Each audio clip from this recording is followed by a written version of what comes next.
تعالوا بقى يا حبايبي اما نعمل مع بعض النهارده احلى برطمان زيتون زي ما انتوا شايفينه كده وشكله الجميل التحفه دي. الحقي بقى الزيتون قبل ما يخلص في السوق وهاتلك كده كيلو ولا 2 كيلو اعمليهم عشان يدوب كده رمضان. كل سنه وانتوا طيبين.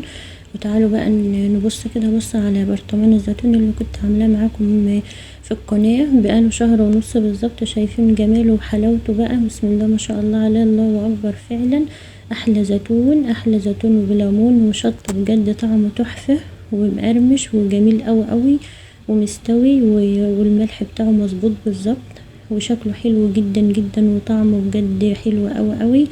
وانا لسه فاتحه معاكم اهوت، مفيش على وشه اي حاجه خالص وجميل خالص اهوت.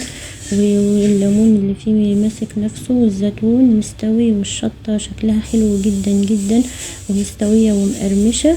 بجد برطمان زيتون تحفة كده فعلا، يستاهل كده 1000000% فعلا.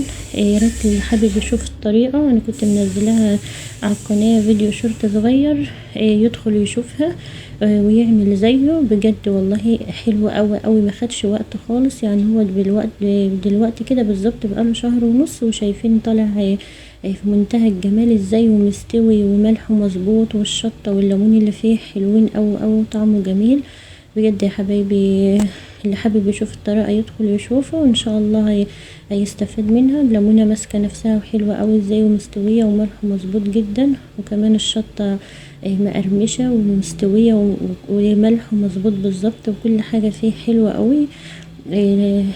اللي حابب يشوف يا ريت يشوفه ويعمل الطريقة. تعالوا بقى نعمل النهاردة مع بعض برطمان زيتون جديد تاني يعني بطريقة تانية. اول حاجة كده معانا 1.5 كيلو زيتون، بنفضيه كده وبننضفه من اي حاجة فيه. ورق بقى الحتت الصغيرة اللي بتبقى في الزيتونة دي بتشيليها لو في زيتونة بايظة كده ولا حاجة، وبعد كده بتغسليه غسلة كويسة كده تحت المية زي ما انتوا شايفين اهو يا حبايبي. اللي يوصل بقى لهنا يا حبايبي بالله عليكم ما ينسى اللايك لو شاف الفيديو كده وعجبه، وينسى ويعمل كومنت حلو كده. بتشرحي الليمونة كده من اتجاه واحد برضو بس على طول كده وانت واقفة كده. خلاص شرحنا الزيتون كله، بتفتحيه كده فتحة واحدة بس من اتجاه واحد وبتنزل عليه ب4 معالق ملح وبتقلبيه وبتغطيه كده وتحطيه بقى في التلاجة ليلة كاملة. يعني الحاجة ديت بنعملها بالليل ونقوم الصبح نشتغل فيه او العكس. معايا بقى ايه للتخليل؟ معايا هنا نص كيلو شطة، فلفل احمر كده شطة حمرا بقطعهم كده في الكبة وبفرمهم نص فرمة كده في الكبة زي ما انتوا شايفين اهو كده. قطعت الشطة كلها اهيت وهفرمها في الكبة كده نص فرمة. بجد يا حبايبي الطريقة دي كمان جميلة قوي قوي. بتبقى الزيتونة كده معاها بقى جزر مبشور ومعاها الشطة دي وتطلعها كده في الطبق مع بعضها بالحاجة بتاعتها دي حلوة جدا. كده طلعنا هو الزيتون من التلاجة، هنفضيه بقى في الطبق اللي هنقلب كل الحاجات على بعضها فيه وهنفض الشطة. ومعايا دي نص كيلو جزر او كيلو الا ربع كده برضو جزر مبشور، ونحطه كله على بعضه كده ونقلب بقى. شايفين بقى الجمال والشكل وكمان والريحة وبجد حلوة قوي قوي.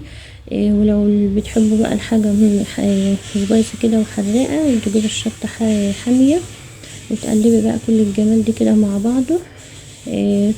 ما تنسوش بقى يا حبايبي تشتركوا في القناة اللي اول مرة يشوف القناة، واللي يا رب اللي يعجب الفيديو كده يعمل له لايك ومتحرمش منكم ابدا متابعيني وحبايبي. وصلوا على النبي كده وانتوا بتتفرجوا. شايفين ما شاء الله الجمال حلو قوي قوي. بننزل عليه معلقتين 3 كده زيت زيتون، لو ما عندكيش حط زيت عادي وبتقلبي برضو تاني. اللمعة بقى بتاعت زيت الزيتون بتبقى حلوة قوي قوي في الزيتون بعد ما بتخلي زي ما انتوا شفتها كده في اول الفيديو. معانا هنا 5 6 ليمونات كده بعصرهم، بشيل البذر منهم وبعصرهم كده وبننزل بقى اهم كده عصرناهم. تعالوا بقى نفضل الزيتون والحاجة الجميلة بتاعته دي في البرطمان.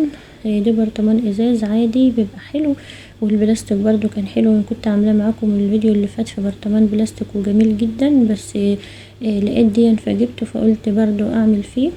بننزل بقى بالحاجات الحلوة دي كلها كده مع بعض في قلب البرطمان. وخلي بالك عشان الشطة حراقة جدا، يعني ما تعمليش بايدك. هنجيب بقى الطبق اللي كان فيه الزيتون دي والمية ديت مغلية وسايباها تبرد خالص، بننزل كده على في نفس الطبق وبنحط كده 3-4 معالق ملح. الملح دي بتظبطيه على حسب، ودي معلقة سكر على حسب حدقك انتي، يعني ظبطي المية دي بملحها على حسب الحدق المناسب ليك واللي انت عايزاه، وبيطلع الزيتون معاكي بالظبط زي ما انت سايبه الملح بتاعه.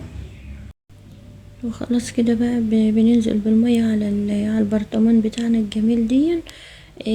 زي ما قلتلك الحدق ديت والملح دي ظبطيه، يعني دوقي المية لما تشوفي الملح بتاعك مظبوط يبقى هو كده خلاص الزيتون هيبقى حلو زي الفل. وبنقفل بقى البرطمان كده بقشر الليمون دي وبنغطيه وبنمسحه كويس وبنحطه في كيس كده عشان نمنع عنه اي هوا. وان شاء الله يا حبايبي تجربوا الطريقه دي وتعجبكم، وما تنسوش بقى اللايك للفيديو والاشتراك في القناه اللي اول مره يشوف قناتي. وشكرا اول كل متابعيني وحبايبي على راسي والله، وكل متابعيني ومشتركيني ما تحرمش منهم ابدا ابدا. شايفين اهو شكل البرطمان تحفه بجد، وبالراحه طبعا وانت بتحركيه عشان دي ازاز وتقيل وممكن يتكسر. وكده خلاص خلصنا معاكم الفيديو يا حبايبي. يا رب الكل ان شاء الله الفيديو يعجبكم، واشوفكم على خير الفيديو الجاي. مع السلامه.